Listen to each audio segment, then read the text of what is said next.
I am Brian Lee Durfee, author of The Forgetting Moon, published by Simon & Schuster Saga Press. This is my video review of Stephen King's first novel, Carrie. And as I said on Facebook and I put on Instagram and Facebook, I'm going to be reviewing every Stephen King novel in order of publication, starting with Carrie.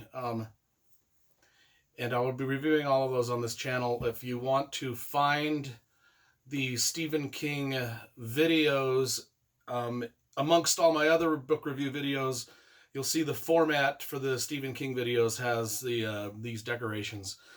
My poster on this side, the Raiders helmet right there. So if you're scrolling through, you can find them easily. So what we're going to do is we're going to talk about the very first Stephen King book.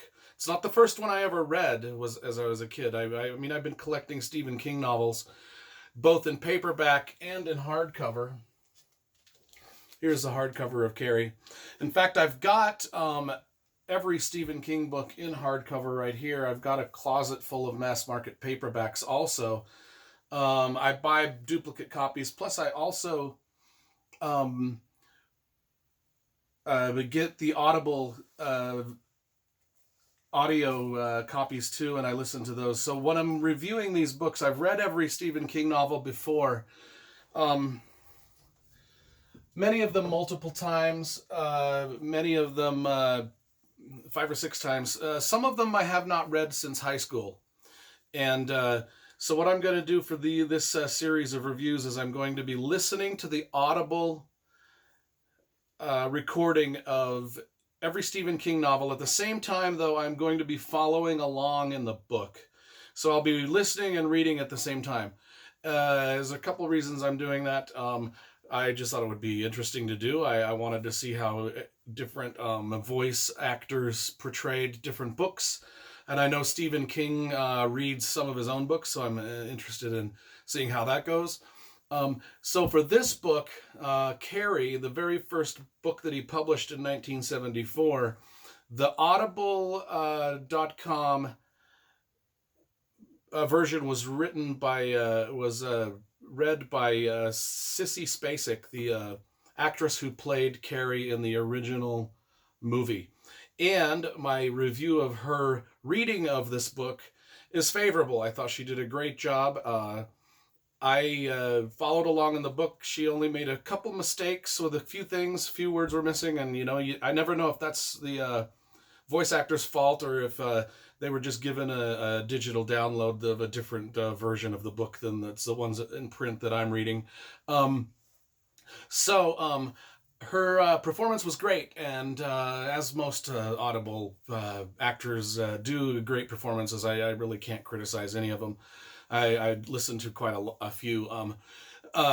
Speaking of Audible and Audible.com, in July of 2019, my novel, The Forgetting Moon, which is right here, and you can see the big, was the #2 best-selling book in the world on Audible and Amazon. For a brief period of time, about a week, it surpassed the Michelle Obama biography. It didn't pass the Reese Witherspoon book club book. She held the #1 spot. I can always brag that I'm a #2 bestseller in the world. I missed the #1 spot by just a little bit. But we beat Michelle Obama for an entire week, and that's something right there. Anyway, let's get back to Carrie, the book. Stephen King's first novel. All I got to say about it is it's not my favorite of his. I've read all 65, 70 of his books. This one's not my favorite. That being said, being the first novel that he ever got published, I have to say, this holds up really well. It's really well written. I do have a few criticisms of it, but I've got mostly favorable things to say about it. One of the I'll start with the criticisms first. It's kind of set up in an odd format where the story is being told in 2 different ways, where the story is being told through Carrie's perspective, sometimes Carrie's mother's perspective, but it's mostly being told through flashbacks via news articles and interviews, investigative interviews from some of the participants that went to Carrie's high school, some of the teachers and other students, and then news articles.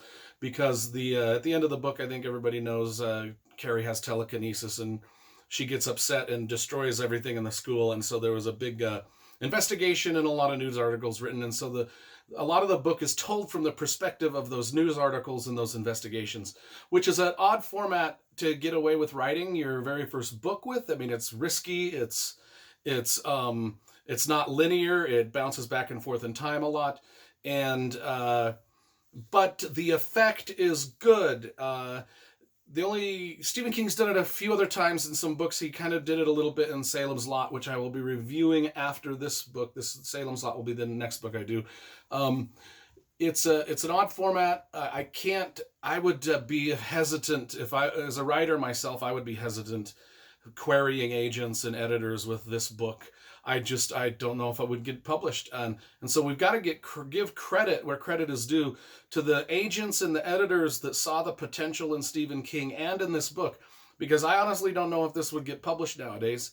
But when it was published, the people that published it, the agent and the editor, saw the potential in it, and they gave us a great gift to the world, because even though this is not Stephen King's best novel, it's certainly his first, and it certainly is the one that launched his career.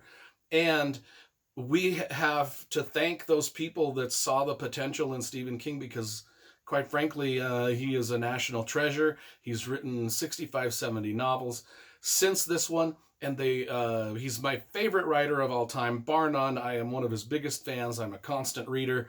In fact, I have a shirt that says Constant Reader on it, and maybe I'll wear that a few times for some of these Stephen King videos. Actually, there's a reason I'm wearing this shirt right now, and I'll get to that at the end of the video. And there's a reason that there's a few things in the screenshot that we'll talk about. One of the things that Stephen King does in this book is it's very much based on a mother and a daughter relationship, where the mother is very abusive. She's religious. She's a religious fanatic. She's crazy. She's nuts. And she treats Carrie like her little cult member, and Carrie doesn't appreciate it a lot. These are themes that actually run through most of Stephen King's novels. Religious fanaticism that goes haywire. And most of Stephen King's books, if there's a religious person in it, whether it's a preacher or a mother that's just really devout, they're usually not the best characters. They usually got some problems, which I have no problem with, because as me being a non-religious person myself, formerly very religious, but now non-religious, I have no problem.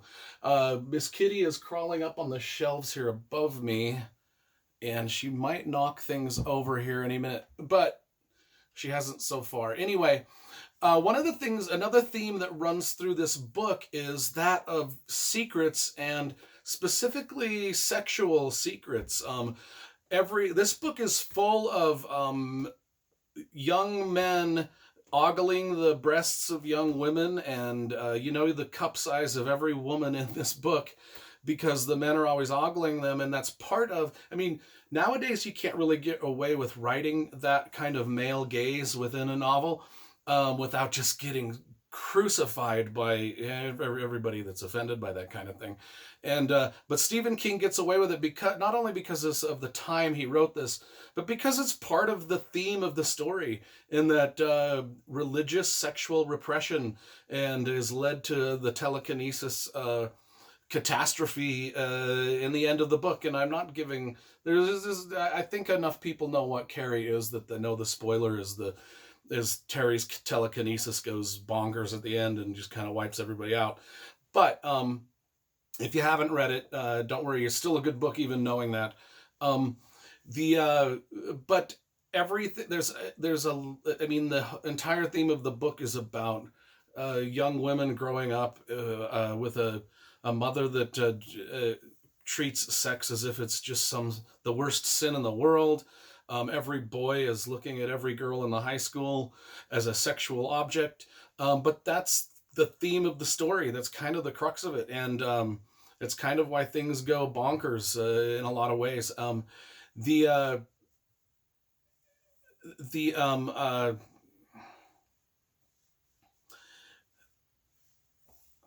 One of the things that I appreciate about this being Stephen King's book, and his first book, first one that got published, is that he seems to be having a lot of fun writing it.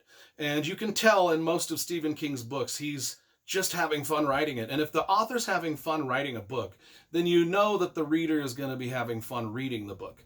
And that's what happens. I mean, even though this isn't my favorite novel, and I haven't read it since I was just a teenager myself, and this is only the second reread I've done, and I followed along with Sissy Spacek's audio recording as I read through, and I followed along word for word with the book. And I enjoyed it. I quite enjoyed it. I did not remember much of it at all from when I was in high school, and I only saw the movie once, again, a long, long time ago, the one with John Travolta and Sissy Spacek, and I don't remember much of that. So coming back to this after so many years was kind of refreshing. I did notice some things as a writer myself that I would have avoided doing. And I imagine Stephen King probably would reread this and think the same thing. But overall, for a first novel that launched a career of the most popular novelist in the history of the world, this I was going to give it 6 stars. At most everything I give 1 to 10 star rating. Usually I don't give anything below a 4 or 5. Mostly I give pretty high rankings for stuff, and I won't review. If there's a book that I really hate, I'm just not going to review it on this channel. So every book that I review is a book that I generally like, and I generally liked this one. I was going to give it 6 stars, but since it's his first novel, and since it launched a career of my favorite novelist of all time, I'm going to bump that up to 7 stars. It's about the lowest review I've given on this channel, but that doesn't matter. It's Stephen King. There's 70 other books I'm going to review, and most of them are going to have a higher rating than this book, Carrie. It is a 7-star, solid 7-star a book, and now let me get to some of the other things. In every novel that I've written, The Forgetting Moon, The Blackest Heart, Lonesome Crown, every novel that I've written is dedicated to Stephen King, Motley Crue, and the Oakland Raiders. That's why these objects are in the picture frame. They are the 3 most important things that were in my life when I was a teenager. I collected Stephen King novels, I collected Motley Crue albums, and I was obsessed with the Oakland Raiders. They're now the Las Vegas Raiders. Back when I was in high school, they were in junior high, they were the Los Angeles Raiders. I don't care what city they play in. They could play in Johannesburg, South Africa, or in Hartford, Connecticut. I don't care. As long as they keep the silver and black, and I got my tattoo. Well, that's my Lord of the Rings tattoo. This is my Oakland Raiders tattoo representing the football and the reading. And we got the Motley Crue shirt and the Motley Crue book back there representing the music. When I write, I listen to classic rock as loud as I can. I'll write for 8 hours a day with the classic rock just turned up to the volume to like stun, right? You know? And my neighbor, I live in a townhouse, and my neighbor next door, they're from Iceland. They don't live here but 1 month a year. Or so I thought. I was blasting my classic rock throughout every day that I would write, 10 hours a day, blasting classic rock, thinking nobody can hear because the neighbors are gone. Well, what happened was after about 2 years of this, I got a knock on the door, and I opened the door, and there's a little old lady outside looking pretty defeated. And she said, "Do you know where that music's coming from, that bass noise?" She's like, "I've been house sitting next door for 2 years straight, and every day the bass is just booming and booming and booming through the house, and I try to escape and go for a walk sometimes, and it's still in my head just booming and booming the bass, and it won't stop. Do you know where that sound's coming from?" And I was like, "It's coming from my house. I didn't know anybody lived over there. The people have been gone." She's like, "No, I've been house sitting, and I've been hearing your music all day, every day, for 2 years straight, all during the night. And anyway, that has nothing to do with Carrie, but I had to apologize to the lady. I got headphones now. I still listen loud to the classic rock as I write, and that's why Barnes & Noble calls this hard-hitting heavy metal fantasy. They coined that phrase for the book, not because they know that I listen to loud rock and roll music. They just know that this book is awesome, right? So that's why they said that. Anyway, my review of Carrie is up. I will be doing Salem's Lot next, and I will be doing every Stephen King book in order of publication thereafter. It'll probably take me about 2 years because I will be listening to each one of them on audible.com and following each one of them word for word in the books as I listen. And, that's time consuming, but I'm getting to be an old man. I might not ever get a chance to reread these. And so I'm excited to do it because he's my favorite author. Like I've read some of his books like 10 times, but like Carrie, again, I hadn't read this since his high school. So it was really cool to reread it again. And I suggest everybody do what I'm doing and get every Stephen King novel in both paperback and hardcover and Audible and read them in order and review them on YouTube and put up a channel and have everybody subscribe to your channel just like you're going to subscribe to mine and push like and do all that stuff that all the YouTubers like to see.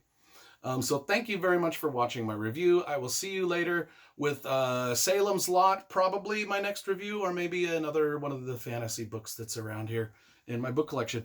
Before I go, I'm going to go ahead and show you my Stephen King collection here. Just so you can see all the Stephen King books I've got. We've got Carrie that goes in the front. So anyway, we've got that shelf, all in publication order. I will be reviewing all of these,